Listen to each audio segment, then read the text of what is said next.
guys, Naturalist Richelle here, and I just discovered this blue rectangle, which is a trailblaze, but if you look closer, you can see small holes, and these holes are in a line pattern. Can you guess who did that? If you guessed yellow-bellied sapsucker, you're correct. Yellow-bellied sapsuckers are a member of the woodpecker family, although their name is quite misleading.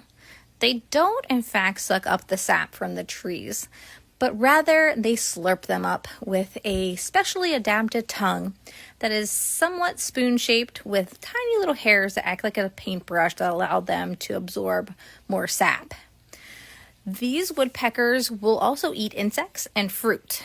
Mostly, it's going to be that sap. They are a sweet-loving bird, bird after my own heart, I can say. They will actually go to mostly maple trees, being the sweetest of the tree family. They will also visit pine trees, birch, aspen, and poplar. And once they find a tree that they want to feed on, they will drill a series of holes in a horizontal line. These are known as wells, and these sap wells will fill up with sap that they will feast on later.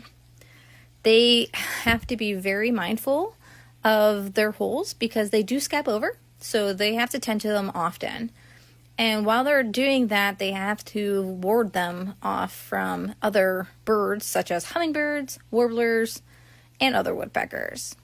And it's really fascinating. The ruby-throated hummingbird is known to follow the migration of the yellow-bellied sapsucker to Canada, as that is what they rely mostly on, is the sap that is held in the sap wells.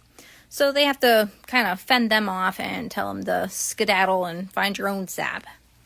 Their name is a little bit misleading too, as their features of the feathers, they're a drabby white and black. So they're not sharp like the downy or the hairy woodpecker where they have that really pretty white and black pattern.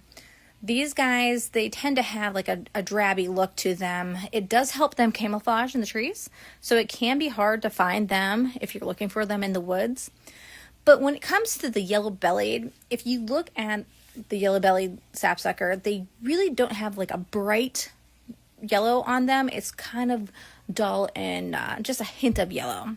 So you have to look closely to discover that. And we can tell a lot by the colorations on the yellow-bellied sapsucker if we look at their heads. And this will allow us to age the birds. Juveniles will not have a red crown. Only the adults have this. And both females and males have it. Now, to tell apart the male from the female, you're going to look at the chin. If it has a red chin, that's going to be a male, where the female lacks the red chin. So it's really neat when we watch these sapsuckers. They will actually use what I like to call their third leg, the tail, to help support them at the tree at those holes, just to brace themselves so they can wait for the sap to fill up. And it does take a little bit of time for them to fill up depending on the time. Some cool facts about sapsuckers is if there is a group of them, which sometimes there are and sometimes there's not, we called those a slurp. So a group of yellow-bellied sapsuckers is a slurp. They also are pretty unique with their holes. And we can tell when that hole was created, like what time of the season that was created. If you see holes that are round, those are going to be their deep round holes that are before spring, like early spring. They're going to put those in the trees to get the sap.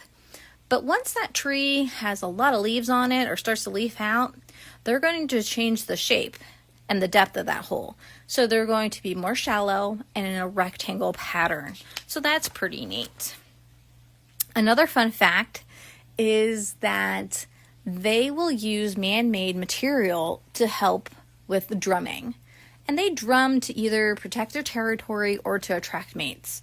So they could be heard using gutters to street signs to siding.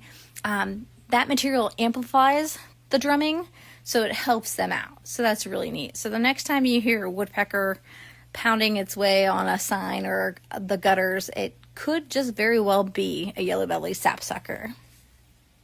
I hope you enjoyed this short little video about the yellow-bellied sapsucker. Please join in next time.